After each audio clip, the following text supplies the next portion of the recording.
dear student, this is your physics teacher Anshuman sir, and today we are going to discuss a very important topic for your board examination and the topic is prism. आज हम लोग prism के बारे में बहुत detail में discuss करेंगे और उससे डिफरेंट एक्सेप्ट्स के बारे में डिस्कस करेंगे और उससे हम रिलेटेड कुछ क्वेश्चंस भी करेंगे जिससे कि बोर्ड एग्जामिनेशन में जब भी ये क्वेश्चन आए आप उसे अच्छे से ट्रीट कर सकें। बच्चों, ये एग्जाम के लिए बहुत ही इंपॉर्टेंट टॉपिक है, इसलिए इसको अच्छे से पढ़ें, राइट। और हमारा प्रयास यही है कि आने वाले समय में हम जो है ऐसे ही आपको डेली जो है कम से कम एक वीडियो जो आपके फिजिक्स से रिलेटेड है, जो बोर्ड से रिलेटेड इंपॉर्टेंट टॉपिक है, उससे रिलेटेड आपको दिया जाए ताकि आपकी प्रिपरेशन और ज़्यादा स्ट्रांग हो जाए। अभी ज़रूरत है कि आप टॉपिक वाइज चीज़ों को तैयार करें और जिन टॉपिक्स के आने की प्रोबेबिलिटी ज़्यादा है एग्जाम में उसको बहुत अच्छे से आप लोग तैयार करें।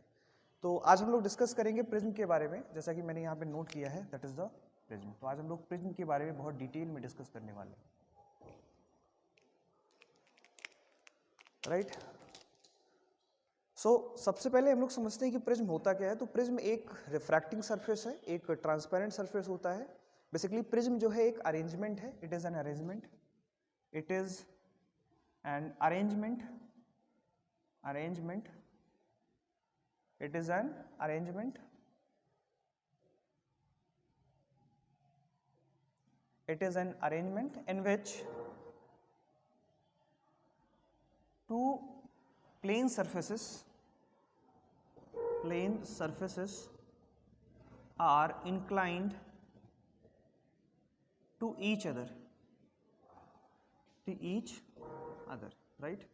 तो बेसिकली जो प्रिज्म है बेटा एक तरह का अरेंजमेंट है। Prism is an arrangement, prism एक अरेंजमेंट है जिसमें हम क्या करते हैं, दो सरफेसेस को एक दूसरे पर इंक्लाइन करके रख देते हैं, राइट। दो सरफेसेस, दो प्लेन सरफेसेस, दो प्लेन रिफ्रैक्टिंग सरफेसेस या ट्रांसपेरेंट सरफेसेस को एक दूसरे पर इंक्लाइन करके रख देते हैं। तो कुछ इस तरह से हमारे पास एक पहला रिफ्रैक्टिंग सरफेस हो गया, ये हमारे पास दूसरा रिफ्रैक्टिंग सरफेस हो गया, इन दोनों को हमने एक दूसरे पर इंक्लाइन करके रख दिया। मान लेते हैं कि ये आपके पास A है, this is B and this is C। तो अगर आपके पास ये ABC एक प्रिज्म है, ये साइड व्यू है, अगर आप इसको कुछ इस तरह से बनाएंगे 3 डायमेंशन में तो कुछ इस तरह से बनेगा, राइट। लाइकवाइज इस तरह से, राइट, इस तरह से जो है आपका प्रिज्म बनेगा, इस तरह से आपके पास प्रिज्म बनेगा। तो इस तरह का एक अरेंजमेंट आपको दिखाई देगा, राइट। इसे हम लोग क्या कहते हैं, प्रिज्म कहते हैं। तो मैं आपको एक्चुअल में प्रिज्म कैसा होता है उसको मैं दिखाने का प्रयास करता हूँ। ओके बच्चों, तो आई होप ये बात समझ में आई होगी। तो जो एक प्रिज्म होता है वो कुछ इस तरह से होता है। अगर आप इसको ध्यान से देखेंगे तो प्रिज्म जो होता है उसका जो स्ट्रक्चर होता है कुछ इस तरह से होता है। आप कैमरे में देख पा रहे होंगे, ये हमारे पास एक प्रिज्म है। मैं समझ सकता हूँ कि आप इसको देख पा रहे होंगे कि ये हमारे पास एक प्रिज्म है, आप देख रहे हैं ये, राइट। इसमें दो प्लेन सरफेसेस हैं, पहला प्लेन सरफेस ये है, दूसरा प्लेन सरफेस ये है। ये एक दूसरे पर इंक्लाइन है कुछ एंगल के साथ। जितने एंगल के साथ ये इंक्लाइन होते हैं, अगर इसका साइड व्यू देखोगे आप तो साइड से आपको ये कुछ इस तरह से दिखाई देगा, राइट। अगर आप इसको इस तरह से देखोगे, आप देखिए ये हमारे पास प्रिज्म है। ऐसे ही हमारे पास एक हॉलो प्रिज्म होता है, ये हमारे पास एक हॉलो प्रिज्म है, आप देख पा रहे हैं ये हमारे पास एक हॉलो प्रिज्म है। यहाँ ऊपर पे एक थोड़ा सा होल है, इसमें हम जिस भी लिक्विड का रिफ्रैक्टिव इंडेक्स निकालना होता है उसको हम इसमें फिल कर देते हैं और इसका रिफ्रैक्टिव इंडेक्स हम आसानी से कैलकुलेट कर सकते हैं। तो आई होप इतनी, इसे हम लोग कहते हैं एंगल ऑफ प्रिज्म। तो अब हम लोग यहाँ पर आ जाते हैं, इसको समझते हैं। ये हमारे पास एक हमने इस तरह से प्रिज्म बना रखा है ABC, और ये जो एंगल होता है इसे हम कहते हैं एंगल ऑफ प्रिज्म, और इसे हम लोग रिफ्रैक्टिंग एंगल भी कहते हैं। अब रिफ्रैक्टिंग एंगल इसे हम क्यों कहते हैं, आपकी बुक में जो भी न्यूमेरिकल्स आते हैं उसमें यही कहा जाता है कि refracting angle of the prism. तो आप थोड़े कंफ्यूज हो जाते हैं। तो ध्यान रखना कि रिफ्रैक्टिंग एंगल की जब बात कही जाती है तो आप तुरंत समझ जाना कि हम लोग प्रिज्म के एंगल की बात कर रहे हैं, कि एंगल ऑफ प्रिज्म की बात कर रहे हैं, राइट। तो मोटा मोटा अगर हम लोग समझें तो प्रिज्म एक तरह का अरेंजमेंट है जिसमें हम लोग क्या करते हैं, दो प्लेन सरफेसेस को एक दूसरे पर इंक्लाइन करके रख देते हैं, जिससे कि उसके पास एक टेंडेंसी आ जाती है कि ये लाइट को अपने बेस की तरफ मोड़ता है। अगर आप इसको ध्यान से देखें तो आपके पास ये ABC जो एक ट्राइंगुलर प्रिज्म है, इसमें B और C को हम लोग कहते हैं बेस। क्या कहते हैं, बेस। यहाँ पर दो ट्रांसपेरेंट सरफेस जो है वो है AB और AC, ये एक दूसरे पर इंक्लाइन करके रखे गए हैं और ये इसको हम कहते हैं एंगल ऑफ प्रिज्म, ठीक है। इतनी बात आई होप आपको क्लियर हो गई होगी। ये इसका 3 डायमेंशन शेप है, आपको मैंने दिखाया भी, राइट। तो आई होप आपकी बात समझ में आ गई होगी। अब इसमें होता क्या है कि जब भी प्रिज्म में कोई लाइट एंटर करती है, आप ध्यान से समझना, जैसे भी कोई लाइट एंटर करती है, मान लीजिए ये कोई लाइट है, ये लाइट इसमें एंटर कर रही है, तो आप देख रहे हैं कि इस प्लेन सरफेस पे इंक्लाइन गिर रही है, तो ये पॉइंट ऑफ इंसिडेंट हो गया। इस पॉइंट ऑफ इंसिडेंट पे आप नॉर्मल ड्रॉ करते हैं, दिस इज द नॉर्मल। तो ये नॉर्मल के साथ जो एंगल बना रहा है इसे कहते हैं angle of incident, this is known as the angle of incident. क्या कहते हैं इसे हम लोग, एंगल ऑफ इंसिडेंट।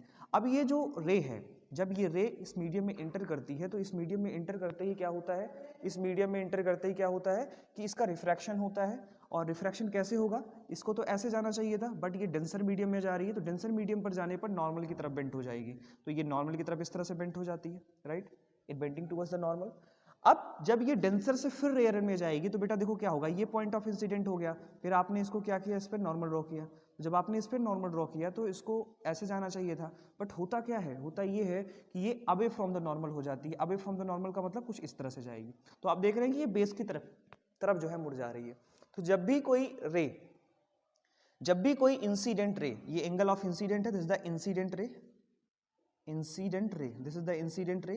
तो जब भी इंसिडेंट रे इस ऑब्लिक सरफेस पे, या आप कह सकते हैं या ए बी सरफेस पे गिरती है इंक्लाइनली, अगर उसका एंगल ऑफ इंसिडेंट आई है तो हम देखते हैं कि ये एंगल ऑफ R1 हो जाता है। तो जब ये R1 के साथ रिफ्रैक्ट होता है, रिफ्रैक्ट इसके अंदर ट्रेवल करता है, ट्रेवल करते हुए जब इस मीडियम पे आता है यहाँ पर, तो ये फिर से उसी मीडियम में वापस जाने की कोशिश करता है। मतलब एक बार ये क्या करेगा, रेयरर से डेंसर में जाएगा। अगर मान लो कि ये डेंसर है तो आपका जो प्रिज्म हो गया उसका रिफ्रैक्टिव इंडेक्स अगर मान लो म्यू है, तो ये डेंसर मीडियम है, तो जब ये डेंसर मीडियम में जाएगा और फिर डेंसर से क्या करेगा, रेयर में जाएगा, तो अवे फ्रॉम द नॉर्मल हो जाएगा। तो ये हमारा पूरा का ये है इमर्जेंट रे, इसे हम लोग कहते हैं emergent ray, this is known as the emergent ray, right. और इसके एंगल को हम लोग कहते हैं E, angle of emergent, this is known as the angle of emergent. और इसके एंगल को हम लोग कहते हैं एंगल ऑफ रिफ्रैक्शन, R2 मान लीजिए इसको आप, ठीक है, दिस इज द R2। तो ये हमारे पास जो है एक पूरा का पूरा फंक्शन है, इस फंक्शन को हम लोग यहाँ पर इस तरह से समझ सकते हैं। आई होप इतनी बात आपको क्लियर हो गई होगी।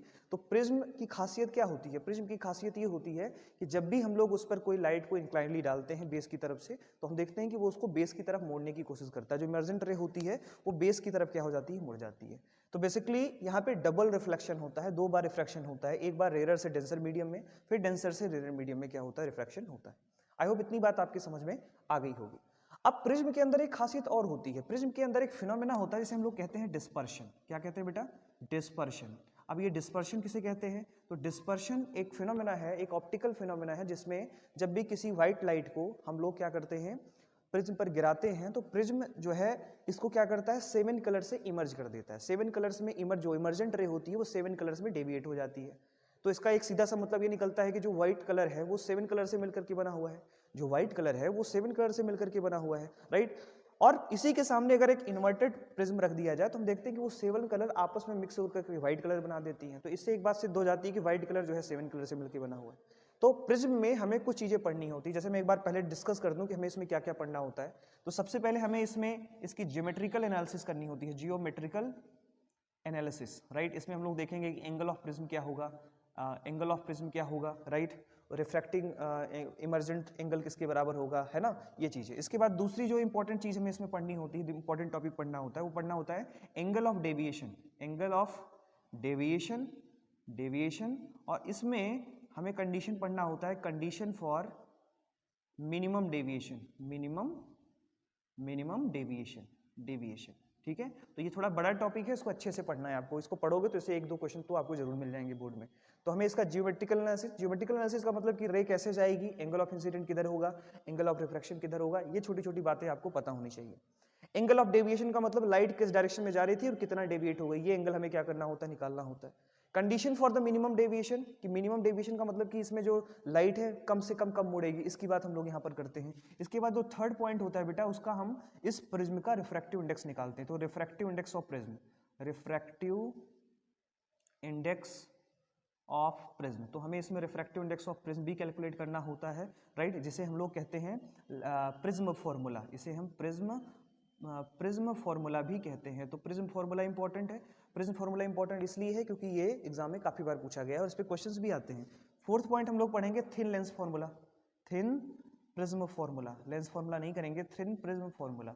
तो हम लोग इसमें डेविएशन का फॉर्मूला देखेंगे। अगर आपके पास जो प्रिज्म है वो बहुत थिन हो जाए तो उस केस में इसका जो फॉर्मूला क्या बनता है, इसको हम लोग डिस्कस करेंगे। तो थिन प्रिज्म फॉर्मूला। इसके बाद इसमें हमें फिफ्थ जो पॉइंट पढ़ना होता है वो पढ़ना होता है डिस्पर्शन। किसको पढ़ना होता है, डिस्पर्शन। तो डिस्पर्शन एक अलग टॉपिक हो जाता है जिसमें हम डिटेल में बात करते हैं। फिर इस डिस्पर्शन में हमें कुछ इंपॉर्टेंट टर्म, जैसे एंगुलर डिस्पर्शन क्या होता है, एंगुलर डिस्पर्शन का मतलब क्या होता है, राइट। और दूसरा आपको पढ़ना होता है इसमें एंगुलर डिस्पर्शन के साथ साथ आपको इसमें एंगुलर मैग्निफिकेशन पढ़ना होता है या एंगुलर पावर भी पढ़ना होता है या डिस्पर्सिव पावर आपको पढ़ना होता है, डिस्पर्सिव पावर, राइट। तो अगर इतना हम लोग पढ़ लेते हैं और उस पर न्यूमेरिकल्स कर लेते हैं तो आई होप प्रिज्म से रिलेटेड सारे क्वेश्चन आप आसानी से कर सकते हैं, राइट। और ये आपके लिए बहुत ही आसान सा टॉपिक बन सकता है और इसको आप एक एक चीज़ अच्छे से समझ सकते हैं। तो बच्चों आई होप समझ में आ गया होगा कि मैंने एक ओवरव्यू आपको दिया कि कैसे कैसे हमें क्या क्या लेक्चर में डिस्कस करना है। सबसे पहले हम लोग डिस्कस करेंगे geometrical interpretation of the prism. Prism में किस तरह से हम लोग उसके एंगल ऑफ सारे एंगल्स वगैरह को क्या करते हैं, कैलकुलेट करते हैं, और ये बहुत इंपॉर्टेंट है क्योंकि बच्चे इसी में सबसे ज़्यादा कंफ्यूज होते हैं। तो हम लोग सबसे पहले इसी को क्या करते हैं, डिस्कस करते हैं। तो आपके सामने ये फिगर बना हुआ है, इसी फिगर को हम लोग क्या करते हैं, एलोबरेट करते हैं और यहाँ से इसकी वैल्यूज को निकालने की कोशिश करते हैं। चलिए देखिएगा, ये हमारे पास एक फिगर है, आप इस प्रिज्म को देख पा रहे हैं, इसको आप इससे कंपेयर कर सकते हैं। ये हमारे पास जो बना है इस प्रिज्म का ये वाला साइड मैंने यहाँ पर लिख लिया। अब इसको हम एक्सपेरिमेंट के थ्रू भी देख सकते हैं। यहाँ पे जब लाइट को हम यहाँ पे इन करते हैं तो देखते हैं कि स्पेक्ट्रम का फॉर्मेशन होता है। स्पेक्ट्रम यहाँ पर बनता है, लाइट को यहाँ पे जलाएंगे तो ये 7 कलर्स में डेविएट हो जाएगा। शायद यहाँ पे आपको स्पेक्ट्रम ना दिखे क्योंकि यहाँ पे लाइट उतनी पर्याप्त मात्रा में नहीं है, लेकिन मैं आपको ये डेमोन्स्ट्रेशन के थ्रू, एक्सपेरिमेंट के थ्रू इसको मैं आपको और अच्छे से एक्सप्लेन कर सकता हूँ। तो चलिए देखिएगा कैसे इसको हम लोग पढ़ेंगे। जैसा कि मैंने बताया कि ये आपके पास इंसिडेंट रे है, ये हमारे पास एक प्रिज्म है ABC, राइट। हमारे पास एक प्रिज्म है, ये एंगल ऑफ प्रिज्म है। यहाँ से एक इंसिडेंट रे इस तरह से आती है, ये पॉइंट ऑफ इंसिडेंट है। इस पॉइंट ऑफ इंसिडेंट को आप मान लीजिए कि ये पॉइंट ऑफ इंसिडेंट है आपके पास M, this is the point of incident M। ये आपके पास नॉर्मल है N, और इसको आप मान लीजिए, और ये पीछे की तरफ, और ये हो गया N डैश। ये दो नॉर्मल आपके पास हैं। यहाँ से ये रे ऐसे जाती है, यहाँ से रिफ्रैक्ट होती है और इस तरह से, और ये बाहर की तरफ इस तरह से मुड़ जाती है। इमर्जेंट रे है, इसका एंगल ऑफ इमर्जेंस ये हो गया R1 और ये हो गया R2। इस तरह से आपको इतनी बात आपके समझ में आ गई होगी। अब थोड़ा सा इसको ध्यान से समझिएगा, अगर मैं इसको पीछे की तरफ थोड़ा सा बैक करूँ, दिस वन, ठीक है।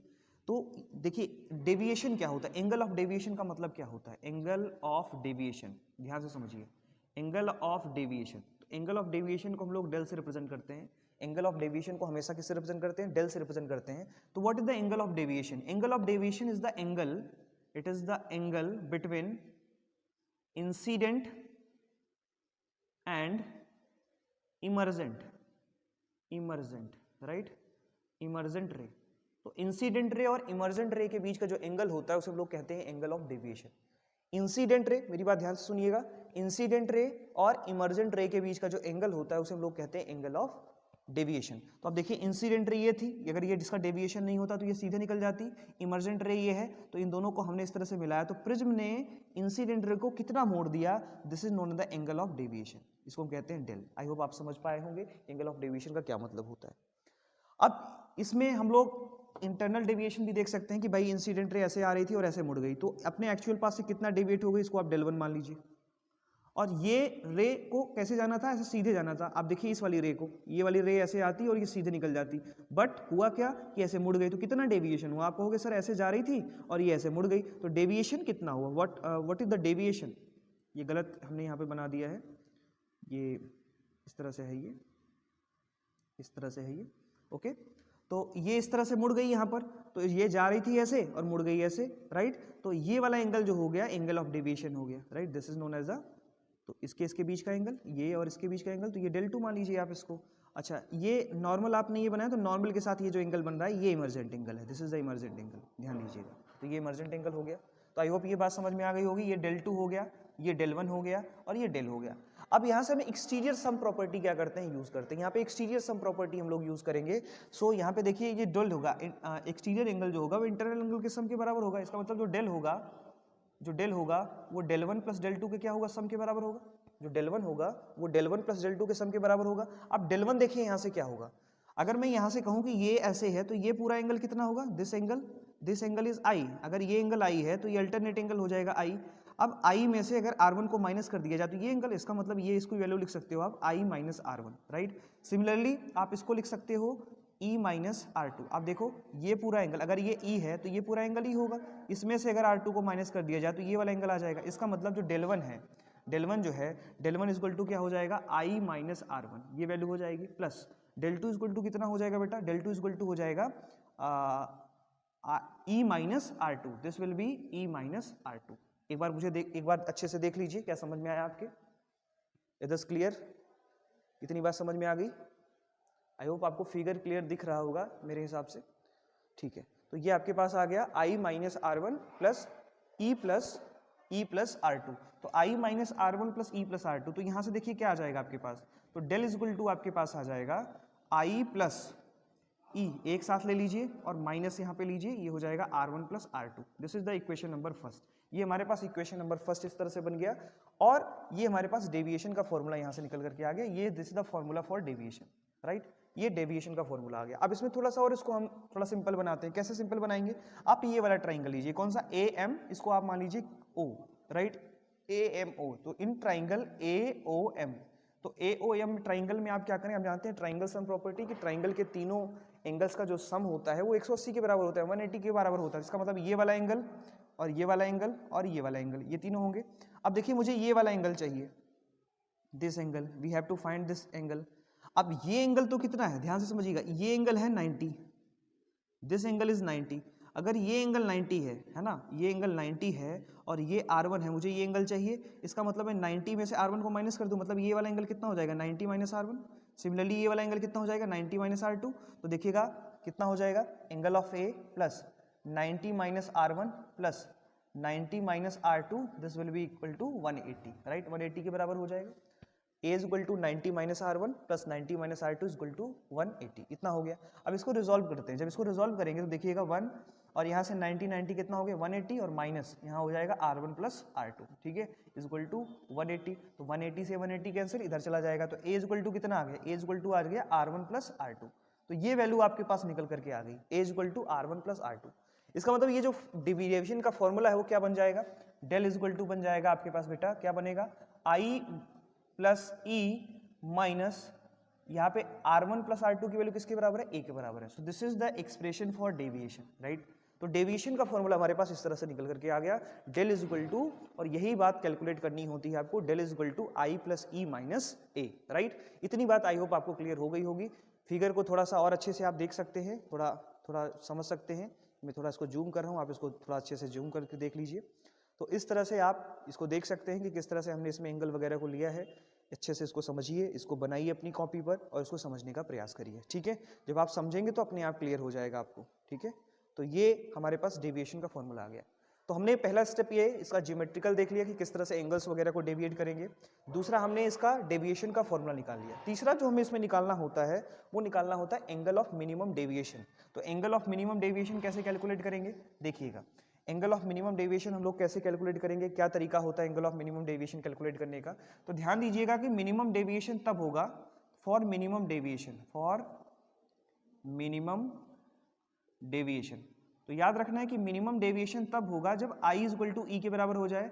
अगर I इज इक्वल टू ई के बराबर होगा तो R1 is equal to R2 के बराबर होगा। ये आपको याद रखना है।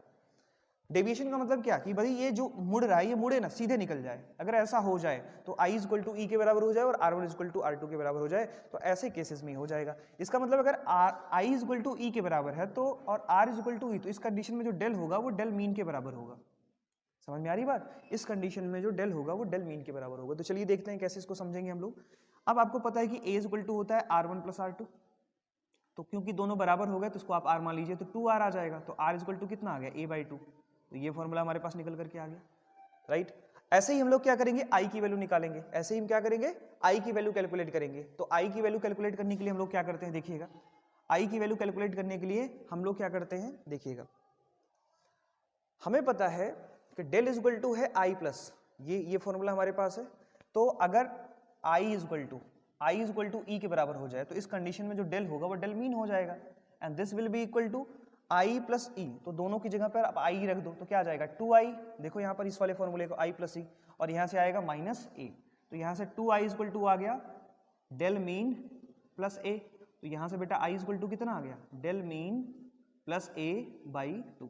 तो यहाँ आपके पास I की वैल्यू आ गई। ये डेल मीन की कंडीशन है। अब यहाँ से मैं रिफ्रैक्टिव इंडेक्स की वैल्यू जानता हूँ। Refractive index mu is equal to होता है। ये रिफ्रैक्टिव इंडेक्स किसका है? प्रिज्म का है। तो refractive index of prism this will be equal to sine I upon sine R। अब आप I और R की वैल्यू पुट करो। I की वैल्यू कितनी है? तो आपके पास आ जाएगा sign del mean plus A/2, ये आ गया आपके पास, और यहाँ से आ गया साइन A/2, ठीक है। So this is the prism formula, mu is equal to sine del mean plus A/2 divided by sine A/2, right. So this is the prism formula. ये हमारे पास जो फॉर्मूला सामने निकल करके आया है इसी को हम लोग कहते हैं प्रिज्म फॉर्मूला, और यही आपके एग्जाम में पूछा जाता है और इस पे बहुत सारे न्यूमेरिकल बनते हैं और उसकी आपको क्या करनी है, प्रैक्टिस करनी है, उसकी अच्छे से क्या करनी है, आपको प्रैक्टिस करनी है। आई होप इतनी बात आपके समझ में आ गई होगी। तो याद रखना है प्रिज्म फॉर्मूला क्या होता है बेटा, mu is equal to sine del mean plus A/2 and sine A/2। इतनी बात आपको क्लियर हो गई होगी। अब इसमें एक फॉर्मूला और निकल करके आता है और वो फॉर्मूला है आपका thin prism formula, thin prism formula, ठीक है। तो हमें यहाँ पे थिन प्रिज्म फॉर्मूला को क्या करना है, स्टडी करना है, थिन प्रिज्म फॉर्मूला। तो थिन प्रिज्म फॉर्मूले का मतलब क्या हुआ, थिन प्रिज्म फॉर्मूले का मतलब ये होगा कि एंगल जो है बहुत छोटा हो जाए, it is very small angle, right. तो अगर एंगल बहुत स्मॉल हो जाएगा तो रिफ्रैक्टिव इंडेक्स का फॉर्मूला आपको आता है, क्या आता है, mu is equal to sine I upon sine R, ये तो आपको पता ही होगा, साइन आई अपॉन। अब क्योंकि थिन है तो angle is very small, angle is very small. तो अगर एंगल बहुत स्मॉल हो गया तो देखिएगा म्यू इज इक्वल टू किसके बराबर आ जाएगा, आई और आर के बराबर आ जाएगा, ठीक है। तो यहां से क्या फॉर्मूला बनता है, I is equal to mu into R. इसका मतलब मुझे अगर I1 चाहिए, I1 चाहिए, है ना, so this will be equal to mu into R1, और यहां से मुझे E चाहिए तो E इज इक्वल टू क्या हो जाएगा, म्यू इनटू R2। देखिएगा ये दिस वन, राइट। तो ये हमारे पास आ गया आई और ई की वैल्यू इस तरह से। भाई ये क्या है, अगर मैं इसको रिवर्सिबिलिटी रूल लगाऊं तो ये इधर से इंसिडेंट बन जाएगा, तो सेम प्रोसेस इधर से आ जाएगा। तो E is equal to mu R2। अब आपके पास फॉर्मूला तो है ही, del is equal to I plus E minus A, ये फॉर्मूला आपके पास है, आई प्लस ई माइनस ए, ये फॉर्मूला तो आपको पता ही है, ये डेल मीन का फॉर्मूला हम लोगों ने यहाँ निकाला था।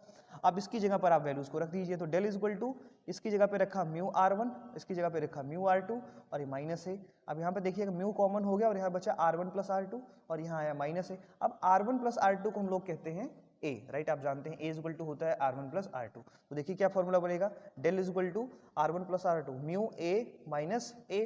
तो देखिएगा ए को कॉमन ले लीजिए तो म्यू माइनस 1, म्यू माइनस 1। इसका मतलब जब लेंस बहुत पतला हो, मतलब उस पर जो रेज हैं, बहुत सारी रेज आ रही हैं जो कि बहुत पास पास में है, तो ऐसे केसेस में उसका डेविएशन होगा, डेल इज इक्वल टू होगा mu minus 1 into A. This is known as the thin prism formula, thin prism formula. तो मैंने आपको प्रिज्म फॉर्मूला समझाया, डेविएशन समझाया और थिन प्रिज्म फॉर्मूला मैंने आपको एक्सप्लेन किया। तो आई होप इतनी बात आप लोगों के समझ में आ गई होगी, इतनी बात आपको क्लियर हो गई होगी।